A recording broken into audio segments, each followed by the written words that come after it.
নমস্কার বন্ধুরা, তিয়াসাস রেসিপিতে সকলকে স্বাগত জানাই। আমার আজকের রেসিপি হলো পিৎজা। পিৎজা তো আপনারা অনেক খেয়েছেন, তবে আজ আমি আপনাদের এক নতুন ধরনের পিৎজার রেসিপি বানিয়ে দেখাবো, নুডলস পিৎজা। এটা দেখতে যেমন সুন্দর তেমনি খেতেও অসাধারণ হয়। এই পিৎজাটা বাচ্চা বড় সকলেই পছন্দ করবে। এটা বানানো খুবই সহজ আর যে কেউ বানিয়ে নিতে পারবেন। ঘরে থাকা সামান্য কিছু উপকরণ দিয়েই এই পিৎজাটা বানিয়ে নেওয়া যায়। আশা করি রেসিপিটা আপনাদের ভালো লাগবে। তবে আসুন দেখে নেওয়া যাক এই রেসিপিটা। এই পিৎজাটা বানানোর জন্য প্রথমে নুডলসটা সেদ্ধ করে নেব। তার জন্য বেশ খানিকটা কড়াইয়ে জল দিয়ে গরম করতে দিয়েছি। এবার এর মধ্যে অল্প একটু নুন দিয়ে দিচ্ছি আর সামান্য একটু সাদা তেল দিচ্ছি। এখানে আমি হাফ প্যাকেট নুডলস নিয়েছি। জলটা ফুটে উঠলে এবার নুডলসটা জলের মধ্যে দিয়ে দিচ্ছি। এবার নুডলসটা জলের মধ্যে ডুবিয়ে দিচ্ছি। 5 মিনিট ধরে নুডলসটা রান্না করে নেওয়ার পর দেখুন সেদ্ধ হয়ে গেছে। গ্যাসটা বন্ধ করে দিয়ে নুডলসটা আমি ছেঁকে তুলে নিচ্ছি।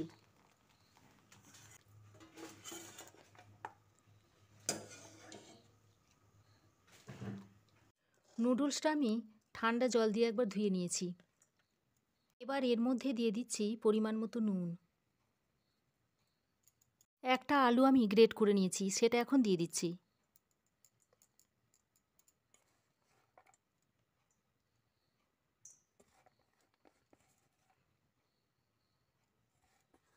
লঙ্কা কুচি দিয়ে দিচ্ছি। একটা পেঁয়াজ কুচিয়ে নিয়েছি, সেটা দিয়ে দিচ্ছি।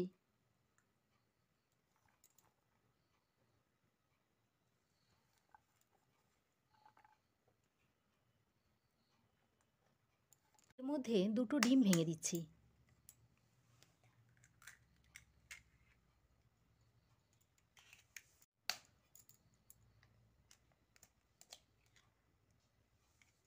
আর 1 প্যাকেট ম্যাগি মশলা দিয়ে দিচ্ছি।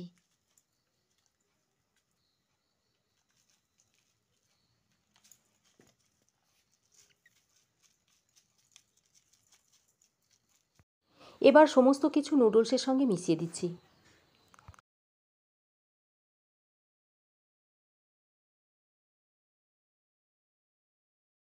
পিৎজাটা আরও একটু টেস্টি করার জন্য আরও একটা ডিম দিয়ে দিচ্ছি।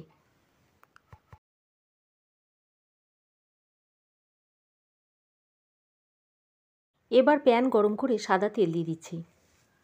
করে দিচ্ছি। এবার মেখে রাখা নুডলসটা দিয়ে দিচ্ছি।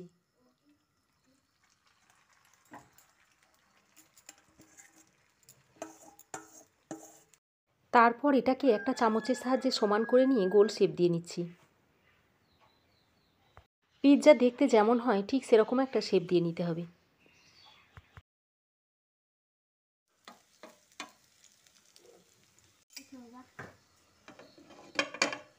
এবার ঢাকা দিয়ে 5 মিনিট রেখে দিচ্ছি। আর 5 মিনিট পর ঢাকাটা খুলে নিচ্ছি। তারপর এরকম একটা প্লেট উপরে চাপিয়ে দিচ্ছি। এবার উল্টে নিচ্ছি। দেখুন, তারপর আবারও প্যানের মধ্যে দিয়ে দিচ্ছি। দেখানো হলো। এখানে একটু টমেটো কেচাপ নিয়েছি। এবার পিৎজার উপর দিয়ে দিচ্ছি।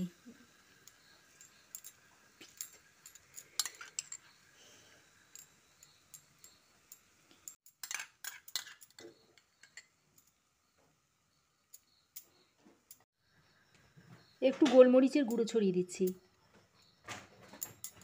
সামান্য একটু চিলি ফ্লেক্স দিয়ে দিচ্ছি। এবার একটু চিজ নিয়ে গ্রেটারে গ্রেট করে এর উপরে দিয়ে দিচ্ছি। এটা আমার বাড়িতে তৈরি চিজ, চাইলে আপনারা আমার চ্যানেলে দেখে নিতে পারেন।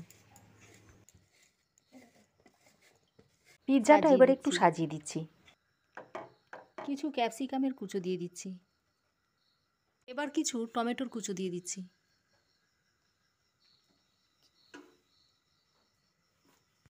একটু পেঁয়াজ দিয়ে দিচ্ছি।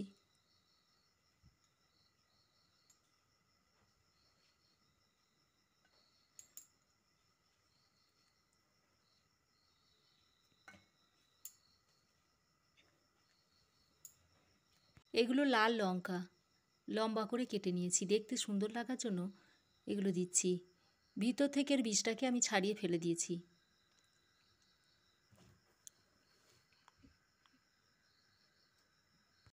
আরও একটু চিজ দিয়ে দিচ্ছি।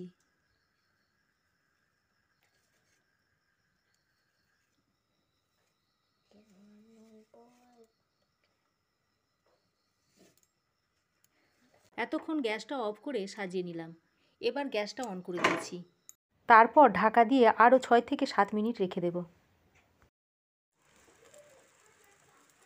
দেখুন পিৎজাটা উপর থেকে কত সুন্দর দেখতে লাগছে। 6-7 মিনিট কুক করে নেওয়ার পর ঢাকাটা খুলে নিচ্ছি। দেখুন পিৎজাটা রেডি হয়ে গেছে। এবার নামিয়ে নেব।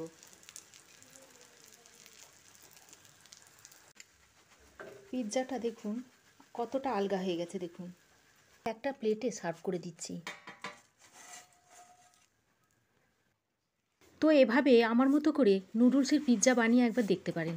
আশা করি এই নুডলস পিৎজাটা বড় থেকে ছোট সকলেরই পছন্দ হবে। একঘেয়েমি নুডলস না দিয়ে বাচ্চাদের এভাবেও বানিয়ে দিতে পারেন। রেসিপিটা আপনাদের কেমন লাগলো অবশ্যই কমেন্ট সেকশানে একটা কমেন্ট করে জানাবেন। আর ভালো লাগলে লাইক ও শেয়ার করবেন। পাশে থাকা বেল আইকনটা অবশ্যই প্রেস করবেন, তাহলে আমি যখনই কিছু আপলোড দেব সর্বপ্রথম নোটিফিকেশন আপনার কাছে গিয়ে পৌঁছাবে। আমার চ্যানেলে নতুন বন্ধু হয়ে থাকলে প্লিজ চ্যানেলটা সাবস্ক্রাইব করার অনুরোধ রইল। আজ এ পর্যন্তই। আবার দেখা হবে নতুন কোনো রেসিপি নিয়ে নেক্সট এপিসোডে। সে পর্যন্ত ভালো থাকবেন, সুস্থ থাকবেন।